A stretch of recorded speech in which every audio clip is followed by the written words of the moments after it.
vedare tinokuchingamidzai zvekare kune chimwe chirongwa pano paZim Facebook Secrets and Confessions. Tadzoka zvekare nemamwe mamessages. Regedzai tibva tapinda mumamessages edu atadzoka takakubatirai. Message yedu yekutanga yakamira sekudai so. Hanzi makadi zvenyu mukoma, ndinokumbirawo kuti munge muchindiposterawo nyaya yangu makavika chitupa changu.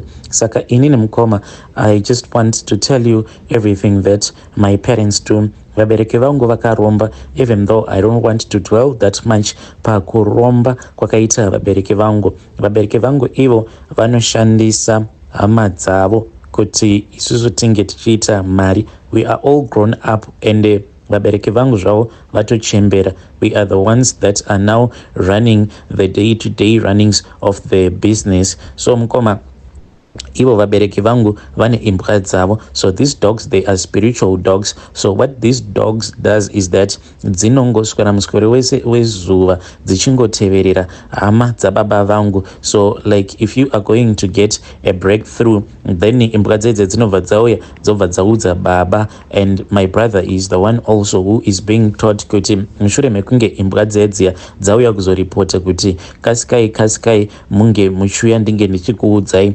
kuti this person ava kuda kusangana nebreakthrough yake, saka you have to do this. Then vanobva vazoenda mubedroom, hameno kuti zvi zvavanenge vachiita, but vanenge vachitoimba and vanenge vachitodeketerera so that the person can just have bad luck. Uye zvekare amai vangu vane simba rekuti kana vakada sezvavanotaura kunyisa munhu iyeye wavanenge vachida kuti ange achinya, vanobva vatomunyisa. Hameno kuti vanoshandisa chii nechii, but vane masimba, and kana vakangotidzira munhu tsamwa, munhu iyeye anotombotambudzika kutotambudzika. And most of my mom's relatives ivo vanotowana mari, but mari iyoyo haina kana chainomboshanda, because mama vangu havadi kuti hama dzavo dzinge dzichibudirira. Like we are the ones that are very rich. So mkomanashi, I just hope kuti your listeners, they will also listen to my story without skipping.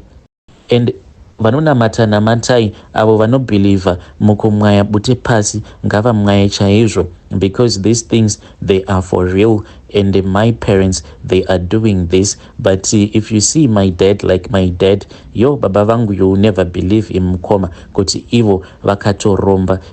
Vedari ndo message iyo yandakatumidzirwa ichibva kune mwanasikana uyu. Hanzi vanonamata ngavanamate, vanobhilivhawo mukumwaya bute pasi vachikumbira kuchengetedzwa ngavaite saizvozvo. Hanzi asi kana ukarota imbwa, you have to wake up and you have to pray, because it is a bad sign. Hanzi vabereki vangu ivo vanoshandisa imbwa idzodzo dzavo dzavainadzo kuti dzinge dzichiuya kuzofembedza. Hanzi dzinouya dzobva dzafembedza zvose zvaunenge warota, like mavisions aunenge wapiwa kuhope, then they go and they report back to my father and my mother. Zvakangoma hazvo vedwe, ndo mamonitoring spirits acho. Kana wakamboitawo ma-spiritual encounter nema-monitoring spirits, you can come to my inbox and tell me your own side of the story so that tinge tichibatsirikana. But inini, I think kuti our generation, this generation that we are living in, it is very different, because zvinhu zvizhinji zviri kufumurwa. Now we know kuti vanhu pavanenge vachiromba vanoita sei, because isuwo patainge tichikura, we never heard of these stories that we are.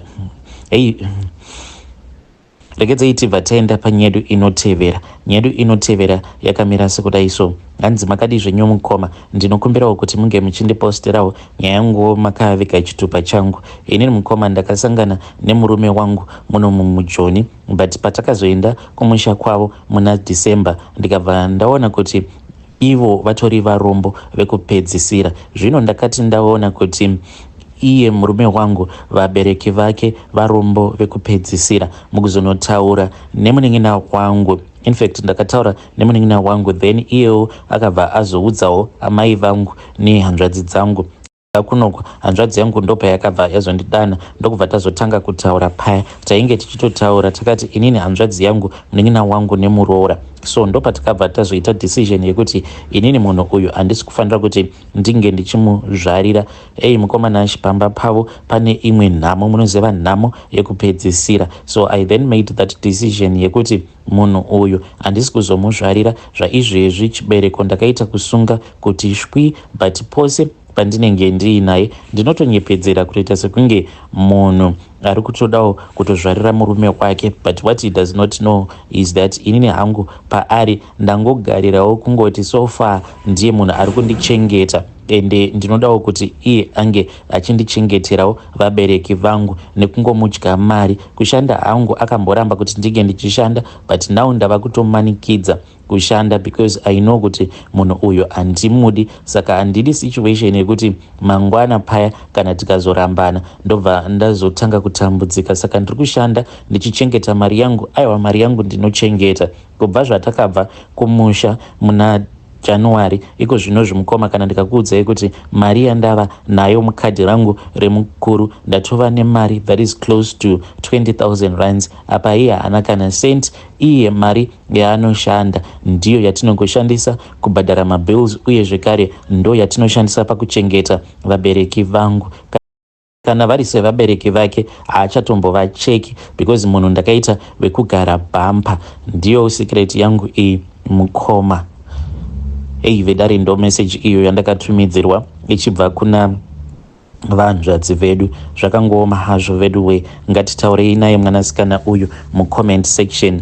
Rekedzai tibva taenda panyedu inotevera. Nyedu inotevera yakamira sekudai. Hanzi makadi zvenyu mukoma, ndinokumbirawo kuti munge muchindiposterawo nyaya yanguwo makaviga chitupa changu. Ndinoda kureurura kuti first born yangu mwana iyeye ndakamuita nehanzvadzi yangu. Panguva yacho tainge tichiri vadiki, inini ndainge ndichiri form 3, but iyo hanzvadzi yangu yainge yatova form 6. Saka since tainge tichingorara tose mukitchen, takazongokaruka manje tava kutanga kuita musikanzwa. Already ndainge ndatoziva kuti chii chinonzi munhurume. So I think kuti ndo zvakazokonzeresa because dzimwe nguva ndaishaya mukana wekuti ndinge ndichienda kunorara nemukomana wangu uyo akazoita murume wangu. Saka panguva yacho iyoyo manje ndo patakabva tazotanga manje kuitana inini nehanzvadzi yangu, kuzosvika ndazoona kuti ndainge ndiine pamuviri. Saka pandakaona kuti ndainge ndava nepamuviri, then iyo hanzvadzi yangu yakabva yazoti ndaifanira kuti ndinge ndichitizira kuitira kuti zvisazobatwa kuti tainge takamitisana. So kati ndaenda kunozvara, then pane vamwe nesi pavakaona kuti the labor duration it was too long, ndo pavakabva vazonditi ndaifanira kuti ndinge ndichireurura. Mukoma nesi ivavo ndo vandakangoudza chokwadi, but nesi ivavo vakazoshayika zvavo. Ende pavakafa ndakafara, ndakaita kupembera because she was the only one who knew this secret. So ndakazozvara mwana wangu. Mushure mekunge ndazvara mwana wangu ndokubva ndanyepera murume kuti ndainge ndichinwa mafamily planning pills, but ndainge ndichitomunyepera. Ndakazoti paya mwana wangu paainge ava negore a few months ndopandakabva ndazobatira zvekare pamuviri. Apa ndainge ndava kutoita kuti ndinge ndichingokavhira magap. So ndo zvakaitikawo izvi mukoma. Ndakaitawo mwana nehanzvadzi yangu. Nanhasi uno iye murume wangu haatozvizivi kuti izvi ndo zvakaitika. Vedare ndo message iyo yandakatumidzirwa ichibva kuna vahanzvadzi vedu. Please ngatizamei kuti tinge tichitaura navo vahanzvadzi vedu ava mucomment section. Rekedzai tibva taenda panyedu inotevera. Nyedu inotevera yakamira sekudai. Hanzi makadi zvenyu mukoma, can you please post my own story? Inini ndiri mukadzi ndine makore 22 years ekuberekwa. Ndauyawo pano nenyaya yangu iyo yandiinayo. I just hope kuti kune vamwe vanhu kunze uko vanoita zvekutengesa miviri yavo seni, they are always going to be very careful. So this is what happened to my own best friend. Handidi hangu kutaura kunzvimbo kwandiri just for my own friend's security. Saka iye akabva apikwa up neimwe mbinga, but tiri kuno kuSouth Africa akati apikwa up nembinga iya. Ndo paakabva azondifonera. Paakandifonera, she was not like saying anything. Akangofona ndobva angoisa foni yake muhandbag. at that moment ndakabva ndanzwa kuti munhu waainge ainaye, the guy was Nigerian because of the accent, munhu uyaye ainge achipopota apa zvinhu zvaainge achitaura ndainge ndisinganyatsokuzvinzwa. Then everything just went quiet. So at that time manje, later on, when I received a phone call, I was then told that my friend, she had been admitted in the hospital. I rushed to the hospital and I found that my friend, she was at that hospital. She had been admitted. She was just found lying by the side of the road. So my friend, what she told me was that when she was picked up by that Nigerian dude, then mukuzofamba the guy anzi akabva azoburitsa sikarudzi yake akabva ati ndikuda kuti unge uchindipa blowjob when he was driving. Saka iye akabva azotanga kumupa blowjob, but iye anoti akati ari busy achimupa blowjob kudaro ndopa akabva azoona kuti sikarudzi yemunajimbi uya yakabva yazochinja ikabva yazoita nyoka. So she then got so scared and she started screaming. Ipapo pakandifonera, that was when the guy was busy beating her up, screaming at her achimuti iwe ndakuti yamwa mani yamwa apa. Iye ainge asingade kuyamwa because ainge achiona kuti yainge yatochinja kuita nyoka. Saka akabva azoti she just thought of jumping off from the car when it was moving like that. Akangovhura door ndokubva atongojamba, and that is how she was found lying by the side of the road akakuvara kudaro. So she is still in hospital.